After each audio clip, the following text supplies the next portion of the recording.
Ibalik sa Senado, go! Bongo na! Bongo, bongo na! Dahil sa malasakit, mas nailapit ni Senator Bongo ang medical assistance, primary health services, at specialized care para sa ating mga kababayan. Sa malasakit, prioridad ang edukasyon para sa mas magandang kinabukasan. Samahan pa ng sports, panalo ang kabataan. Bunga ng malasakit ang pagbigay lakas sa mga lokal na negosyo at mas maayos na trabaho. Sa malasakit, serbisyong may puso, kalina at proteksyon para sa mga OFWs nasaan man sila sa mundo. Maraming nagagawa at nararating ang malasakit para kay Senator Bongo. Ang ating Mr. Malasakit, Bisyo, ang more serbisyo. Gusto nyo ng may totoong malasakit, Senator Bongo. Inuuna ang serbisyo para sa Pilipinas. Senator Bongo, Bisyo ay more serbisyo. Bongo, bongo na! Mr. Malasakit, Senador Bongo, Bisyo ang magserbisyo. Ilang milyong Pilipino na ang nakatira ng serbisyo at malasakit. Saan ang sunog ng bansa, bagyo, sunog, lindol, ano pa mang sakuna. Si Senator Bongo, Mr. Malasakit, Bisyo ang more serbisyo. Balik sa Senado. 28! Go! Bongo! Senator Bongo! Hilig na nasuka, linisin ng tanso. Go Bongo! Go Bongo! Go Bongo! Nandito na ako. Sabi nila dito ka nung lalabas. Tingin kanina. Ay, happy birthday! Alam niyo to si Giselle Sanchez. Napakatagal na po itong kaibigan namin ni dating Presidente Rodrigo Duterte. Mayor pa siya noon. Bata pa siya tingnan, hanggang ngayon bata pa rin. Pero napakabait po ito at napakagaling. Anyway, magandang gabi po sa inyo lahat, mga kapwa ko taga Quezon City. Taga Quezon City rin po ako. Nakatira po ako dyan sa Malingap Street, Teachers Village. Dyan po ako sumasakay ng tricycle sa Mapagkawang Gawa, papunta ng Glories, punta ng Kamyas, sakay ako ng jeep, Kamuning. Kanina natutuwa nga po ako na makapasyal muli sa Kamuning. Laking Quezon City po ako. Minsan sa Pilcoa, pupunta po ako, pupunta ng SM North EDSA, sasakay ako ng jeep dyan, manonood ng sine sa North EDSA. So ako po ay isang full-blooded rin po na taga Quezon City. 12 years po ako nakatira. Hanggang ngayon po, andyan pa yung apartment ng aming pamilya. So ituring nyo lang po ako na parang kapatid po ninyo. At kanina kasi, nagmo-motorcade kami, bumili ako ng isaw at saka yung barbecue. Lumapit yung tindera. Sabi niya, "Sir, salamat sa Malasakit Center." Nasa taas yung anak niya, magaling na. Ang sinabi ko sa kanya, huwag ko kayong magpasalamat sa akin. Sa totoo lamang po, ako po ang dapat magpasalamat sa inyo. Dahil ako po ay isang probinsyano lamang na tulad ni dating Pangulong Duterte na binigyan niyo po ng pagkakataon na makapagserbisyo po sa inyo. Maraming salamat po sa inyo lahat. Bisaya din po ako na Batanggenyo. I'm sure dito sa Quezon City, maraming Bisaya dito. Sino sa inyo taga Mindanao? Maayong gabi. Sinong taga Visayas? Maayong gabi ninyo. Bulanon. Mga Batanggenyo rin po ako. Sinong mga taga Luzon? Sinong Bicolano? Marhay na gabi. Limbag na Malem sa mga Ilocano. At marami rin akong Bisaya po ako na Batanggenyo. Alam nyo, pag pinaghalo ang Bisaya at Batanggenyo, ang resulta niyan, tapang at malasakit sa kapwa Pilipino. Salamat sa inyong lahat. Ngayon, marami akong kamag-anak dito. Sino sa inyong Ilonggo? Linti, damo sang Ilonggo, mga parinti ko man. Pinsan tayo. Pinsan, kasi ang tawag sa iyo, Ilonggo, ang pangalan ko, Bongo. Ay, mga pinsan. Sinong Waray? Ako rin, Waray Kwarta. malupay. Pareho lang tayo lahat. Anyway, salamat po sa inyo lahat. Meron lang po akong pakiusap sa inyo. Alam ko namang mahal niyo ako rito sa Quezon City dahil kapitbahay po tayo. May pakiusap lang po ako sa inyo. Mahal natin si Tatay Digong, di ba?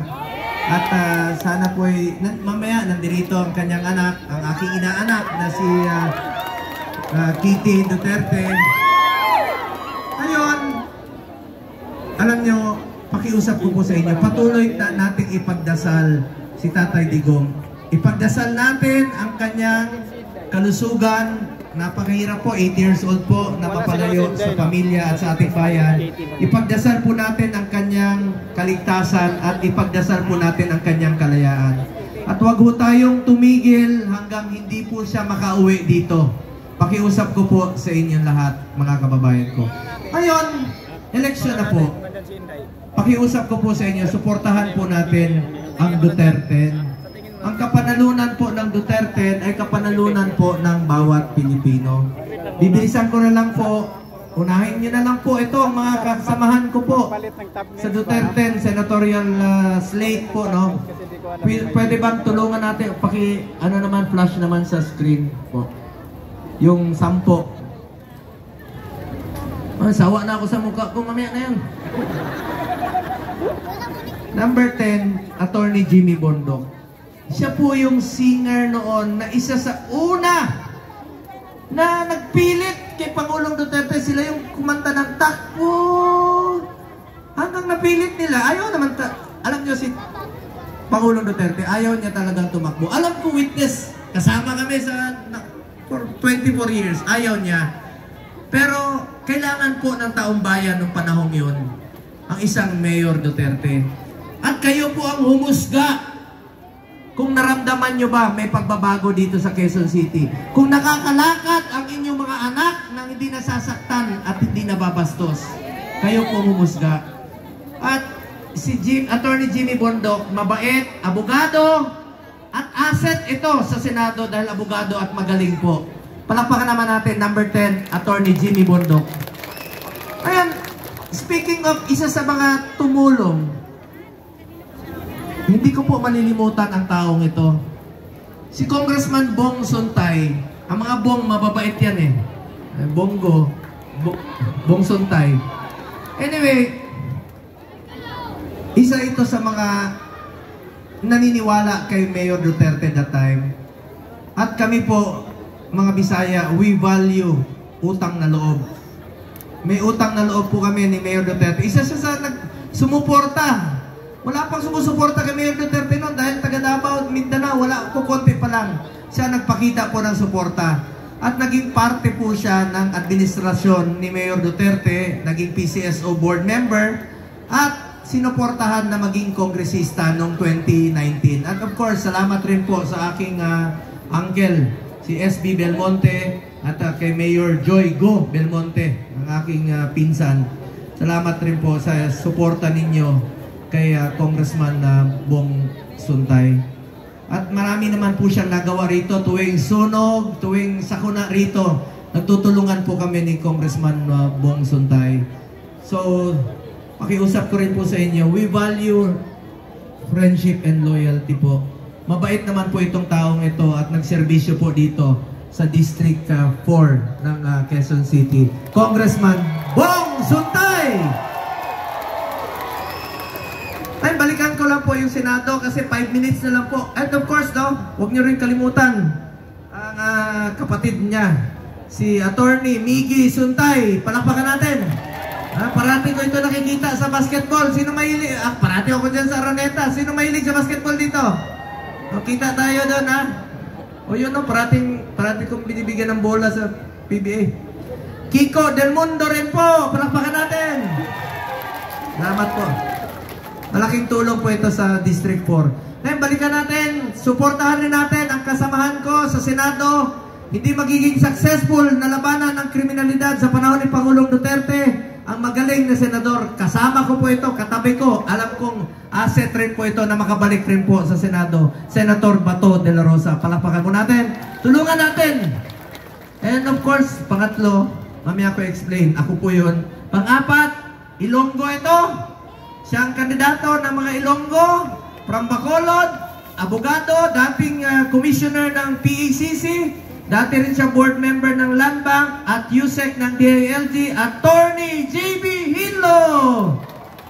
Sunod, ito, Ilocano. Dapat naman may representative rin tayong Ilocano sa kasamahan natin. Magaling ito, secretary po siya ng panahon ni Pangulong Duterte, CESA Chairman, Attorney Raul Lambino. Palakpakan natin, tulungan po natin.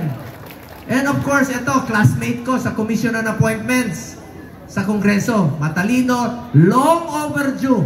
Kung meron po akong isa sa mga gusto ko makasama sa Senado, walang iba po, sobrang talino at magiging asset ito. Makikipaglaban sa atin sa Senado. Senator Dante Marcoleta. Palakpakan mo natin. And of course, best friend ito ni Pangulong Duterte. Una pa silang nagkakilala. Praise the Father. Una sila magkakilala noon, spiritual advisor ni then Mayor Rodrigo Duterte. Mabait po ito. Magkasabay sila ni Pangulong Duterte tumulong sa ating mga kababayan. Pastor Apollo C. Quiboloy. Palakpakan natin.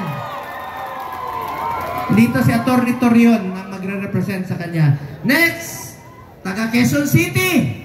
Inyo po itong, taga dito, District 4. So inyo pong pride ito rito. Kaya kahapon nakiusap ako sa mga Bisaya, doon sa Mindanao, sa mga Bisaya, tabangan nato ni. Siyempre, pag na-appoint ka as Executive Secretary, ibig sabihin, matalino at magaling ka. So, pinakamataas na yun na posisyon sa Executive Department, parang little president yun. So, asset rin po ito sa Senado, Attorney Vic Rodriguez ng Quezon City. And of course, mamaya ko natawagin si Philip kasi kakanta sa para sa inyo. Bawas sa oras niya, baka mamaya, last 5 minutes. Ito, sinong mga marites dito? Ang dami. Ito, doktor. Pwera sa marites siya, Dr. Richard Marites Mata. Magaling. Doktor to, taga Davao. Para magkaroon ng doktor sa Senado. Tulungan natin, Dr. Richard Mata. Ito naman, last but not the least, ang aking kaibigan, idolo ko po, bata pa ako sa pelikula, 7 years old pa po ako, kahoy pa yung sinihan. 71 years old na po siya, nagawa na niya lahat sa buhay niya, 27 awards po sa pelikula. Ang kulang na lang ang makapagserbisyo sa ating mga kababayan. Walang iba po ang ating Mr. Epektibo sa Senado, Philip Salvador!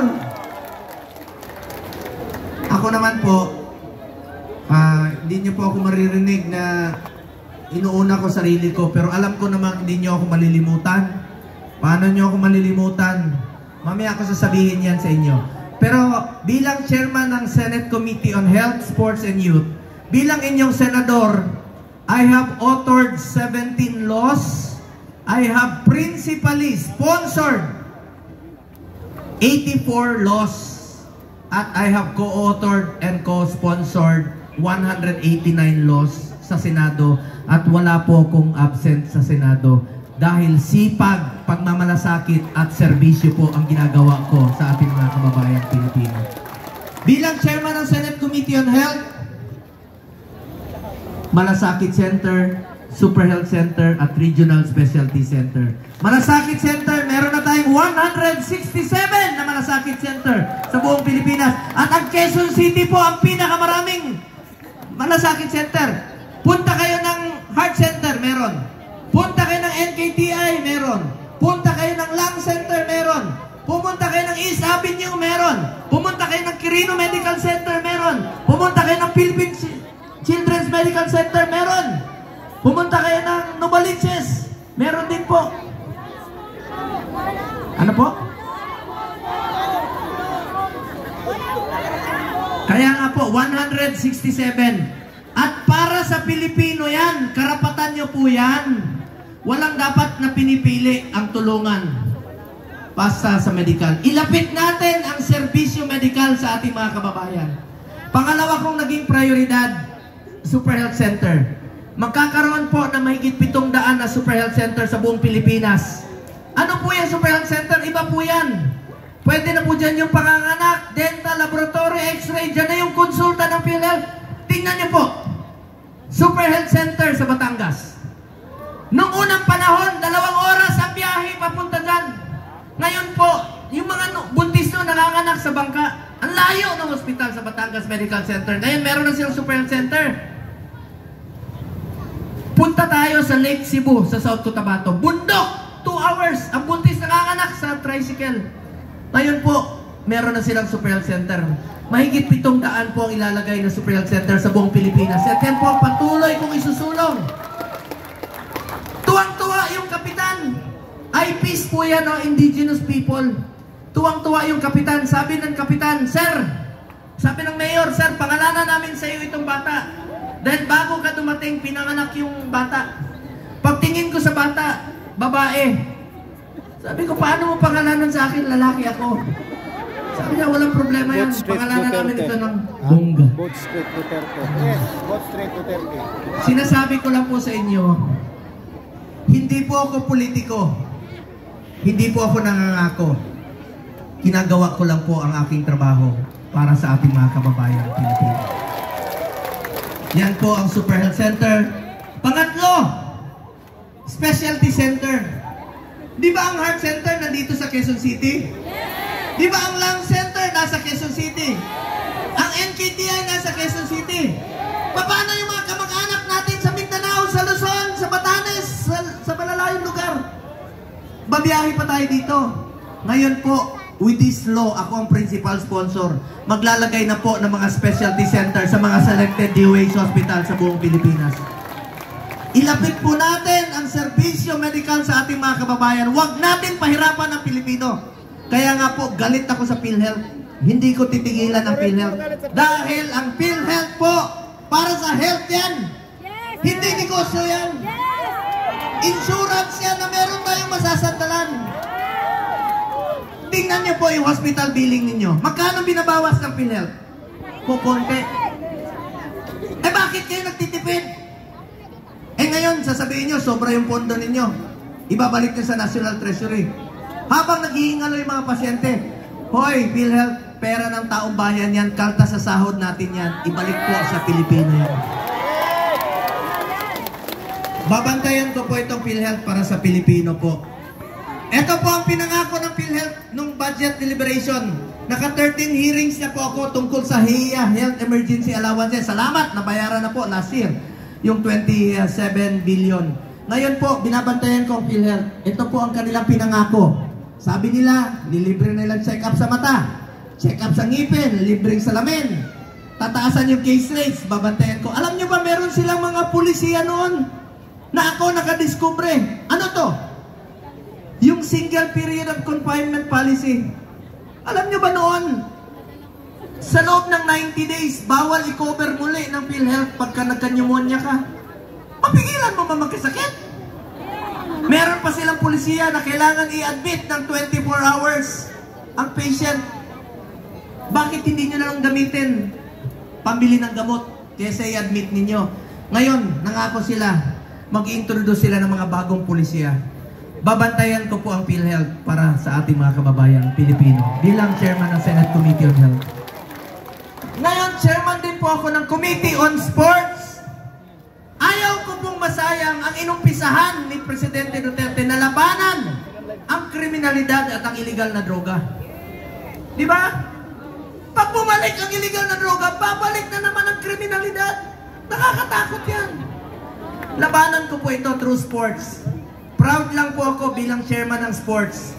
2019, nakamit natin ang first ever gold sa 2020 Tokyo Olympics at nakadalawang gold naman tayo sa Paris Olympics. Ako po isa sa mga author at co-sponsor ng National Academy of Sports sa New Clark City. Meron na tayong eskwelahan na pwede mag-aral at at the same time mag-training ang student athletes. Yan po ang plano kong paramihin pagdating ng panahon. Sa ating mga probinsya magkakaroon rin po ng eskwelahan. Chairman din po ako ng Committee on Youth sa mga kabataan. Please lang po, mag-aral kayo ng mabuti. Ako, proud parent po ako, may anak po ako. Binibigay namin ang lahat sa ating mga anak. Kaya mga kabataan, aral kayo ng mabuti. May anak po ako na CPA lawyer na po, summa cum laude ng Lasal, valedictorian ng College of Law ng Ateneo dito sa Maynila. Wow, galing. Edukasyon ang puhunan natin, mag-aral kayo mabuti. At palapakan natin ang ating mga magulang sa lahat ng sakripisyong ginagawa para sa kanilang mga anak. Ngayon, balikan ko lang po ang aking sarili. Salamat po sa inyong tiwala at suporta. Hindi ko po sasayangin yung tiwalang binigay nyo sa akin. Magtatrabaho po ako para sa inyo at bukas ang aking opisina para sa inyo lahat. Tawagin nyo lang po akong Kuya Bongo ninyo. Just call me Kuya Bong. Kanina nga may sumigaw, nag-motorcade kami, sinagawan ako. Sabi niya, "Hoy Bongo!" Sabi ko, "Hoy ka din!" So ibig sabihin, parang kapitbahay lang tayo. Hindi ako naiba sa inyo. Kung anong sinasakyan ninyo, ganoon din po ako. Sakay ako ng tricycle dyan, jeep noon. Wala akong arte sa katawan. At hindi niya naman malilimutan yung apelido ko. Pumunta kayo sa traffic. Anong maalala nyo? Ano yung green? Go! Pag gutom na kayo, bibili kayo ng manok. Chokes to? O, go pa rin. Anong pangalan ng dating presidente? Rodri? O, anong paborito naming ulam? Mong? O, hoy!